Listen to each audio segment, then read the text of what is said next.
President Trump tries to corner his closest ally, unleashing a barrage of tariffs on steel, aluminum, and autos to force Canada to submit. It's a show of overwhelming economic force designed to bring a nation to its knees. But Ottawa isn't just firing back with tariffs of its own. It's quietly leveraging a hidden weapon, one the US desperately needs to power its own future. Suddenly, the bully has become the one in a bind, his entire strategy at risk of backfiring. How did Canada turn rocks buried in its northern shield into the most powerful weapon in a trade war? For a century, the United States and Canada were more than allies. They were partners in building a continental economic superpower. Their relationship was forged in the earth itself, in the iron ore, nickel, and timber that flowed south from Canada to fuel American factories, and the finished goods that flowed north. This deep integration, particularly in resources and heavy industry, created a shared prosperity that was the envy of the world. It was a partnership built on a simple unspoken promise: we have what you need, and you have what we need. But this foundation of trust was shattered by the ideology of America first. The Trump administration began to view this deep integration not as a strength, but as a vulnerability. The flow of Canadian resources was reframed as an unfair advantage that hollowed out American industry. The first shots in this new conflict were fired at the very heart of this historic partnership: steel and aluminum. Citing national security concerns, the White House imposed heavy tariffs, treating its closest ally like a hostile threat. This wasn't just a policy change, it was a fundamental betrayal of the century-old promise. The era of predictable cooperation was over, replaced by a new reality of confrontation, mistrust, and economic warfare. The stage was set for a standoff where old loyalties meant nothing. Having already launched his initial assault, President Trump decided to double down. His administration escalated the trade war with Canada from a targeted strike into an all-out economic siege.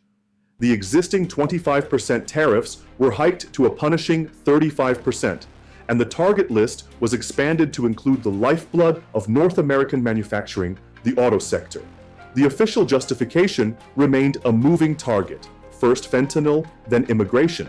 But the strategic goal was brutally clear: to inflict so much economic pain on Canada that its government would have no choice but to capitulate. It was a strategy of coercion, rooted in the belief that Canada's economic dependence on the US was an exploitable weakness. The White House was operating under the assumption that if you hit Canada hard enough, it would eventually break. This wasn't just about balancing trade, it was about demonstrating power. Trump was trying to corner his northern neighbor, to force it into a new deal on purely American terms, proving that in the end, might makes right. The attack on the auto sector was particularly vicious. This industry is the crown jewel of North American integration, with parts and vehicles crossing the border multiple times before a single car is finished. By targeting it, Trump was taking a sledgehammer to the most complex and successful supply chain the two countries had ever built. It was a move designed to cause maximum chaos and inflict pain not just on Canadian companies, but on American ones as well, betting that the political pressure from US automakers would force Ottawa's hand. The message from the White House was unequivocal: no industry is sacred, and no part of the Canadian economy is safe until its leaders submit to our demands. This was economic warfare in its purest form, a high-stakes gamble to rewrite the rules of a century-old partnership by force. But as Washington celebrated its show of force, Ottawa was preparing a countermove of stunning strategic brilliance. Canada's new Prime Minister, Mark Carney, knew he couldn't win a dollar-for-dollar tariff war. So instead of fighting on Trump's terms, he changed the entire battlefield. The Carney government quietly shifted focus to a different kind of power, one buried deep within the Canadian shield. Canada is one of the world's only stable democratic sources for a group of resources that are the lifeblood of the 21st century economy: critical minerals. We're talking about the lithium, cobalt, and nickel essential for electric vehicle batteries, the uranium needed for nuclear energy, the rare earth elements that power everything from smartphones to fighter jets. The modern American economy, and particularly its green energy and high-tech ambitions, cannot function without them. This is where the genius of the Canadian strategy lay. Carney didn't hold a press conference and threaten an embargo. That would be too confrontational. Instead, his government began to let it be known, through leaks to reporters and carefully worded warnings from ministers, that it was reviewing its options. They hinted that if pressed, Canada could implement export controls on these critical minerals. It was a whisper, not a shout, but its message was received loud and clear in the boardrooms of Silicon Valley and the strategy rooms of the Pentagon. Simultaneously, Canada began pouring over $1 billion into developing its Ring of Fire region, a massive, untapped mineral deposit in northern Ontario. It was a clear signal. We are taking control of these resources, and we are diversifying our customer base to Europe and Asia. Canada was turning its natural resources into a powerful bargaining chip. Suddenly, the entire dynamic of the conflict was flipped on its head.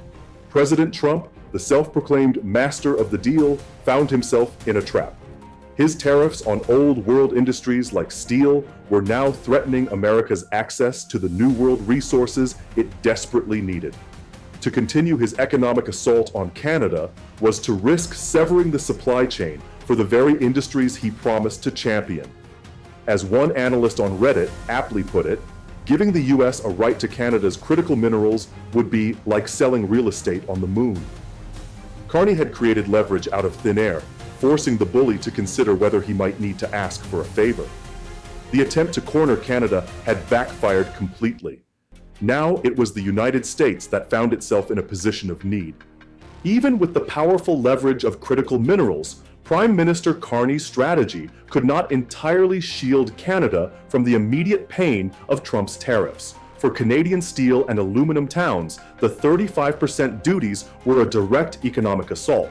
These are communities built around the mill, where generations have made a good living transforming raw resources into the backbone of North American industry. Suddenly, their largest and most reliable customer was treating them like an economic enemy. The tariffs threw decades-old supply chains into chaos, threatening the viability of plants and the livelihoods of thousands of workers.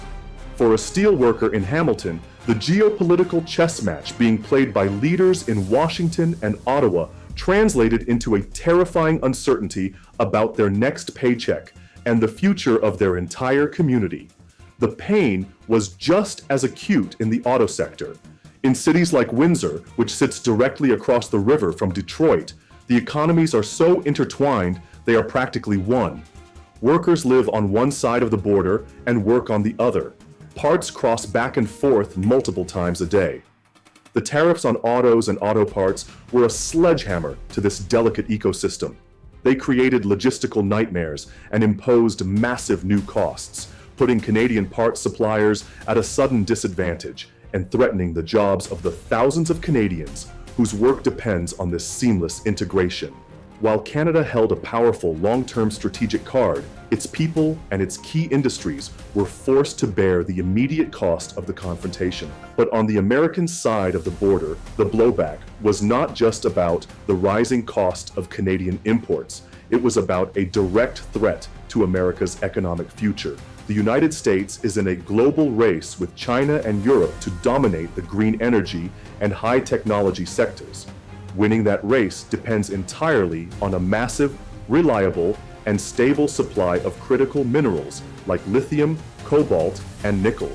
These are the essential ingredients for the EV batteries, wind turbines, and advanced electronics that will power the 21st century economy.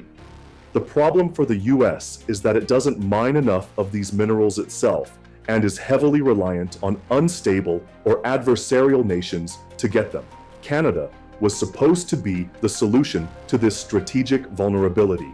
As a stable, friendly, next-door neighbor with massive reserves, it was the perfect partner to help build a secure North American supply chain. But by launching an all-out trade war, President Trump put this entire future at risk. The quiet threat of Canadian export restrictions sent a shockwave of uncertainty through America's most innovative industries. How can a company invest billions in a new battery plant in Arizona if it can't be sure it will have access to the Canadian lithium needed to run it? The tariffs designed to protect yesterday's industries were now actively jeopardizing the growth of tomorrow's. It was a colossal strategic blunder, forcing American innovators to wonder if their own government understood what was truly at stake. A president's attempt to corner his closest ally has backfired, met by a sophisticated counter-strategy that leverages the very resources America needs for its future.